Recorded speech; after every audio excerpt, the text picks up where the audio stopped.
Aujourd'hui, toute nouvelle construction obéit à la réglementation thermique 2012. Exemple, pour une maison neuve de 100 m², vos charges ne vous coûtent que 65 € par mois, toute énergie consommée.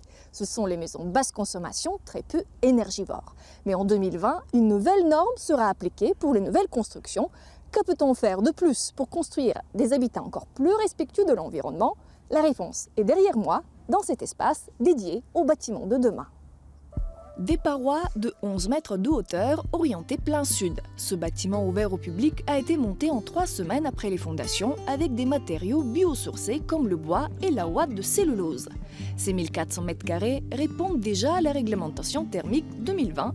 La température ambiante, les brises soleil, les lumières, au convivium, tout est géré par une station météo pour préserver chaque kilowattheure.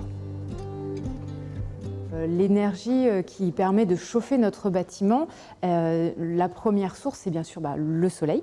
Donc c'est ça qui va permettre de chauffer notre bâtiment. Et également, dans une surface aussi grande que notre bâtiment, on fait également de la géothermie. Donc on va forer à peu près à 50 mètres de profondeur pour capter ces 15 degrés qui sont là présents toute l'année. Et ça nous sert à la fois de chauffage, mais aussi de rafraîchisseur. Ici, des ingénieurs et architectes travaillent sur des projets à haute performance énergétique.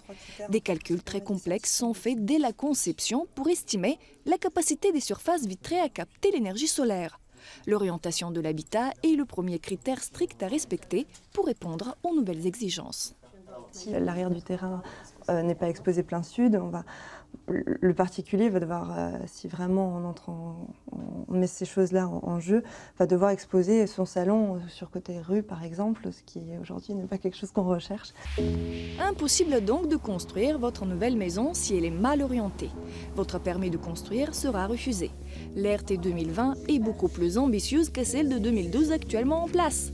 Les maisons basse consommation sont remplacées par des maisons dites BEPOS, passives ou à énergie positive.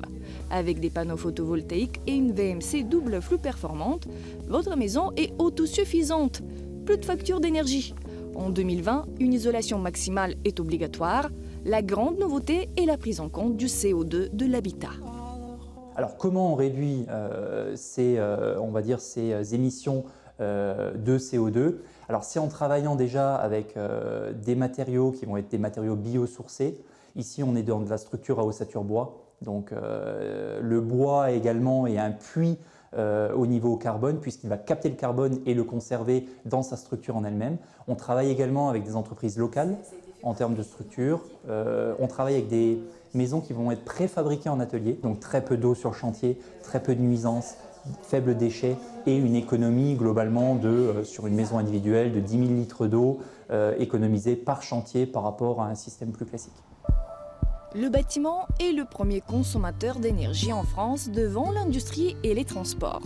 Les constructions conformes à la RT 2020 seront 3 fois plus performantes que celles de 2012. L'investissement de départ est aussi plus élevé. Le prix du mètre carré commence à 1 800 € hors l'achat du terrain.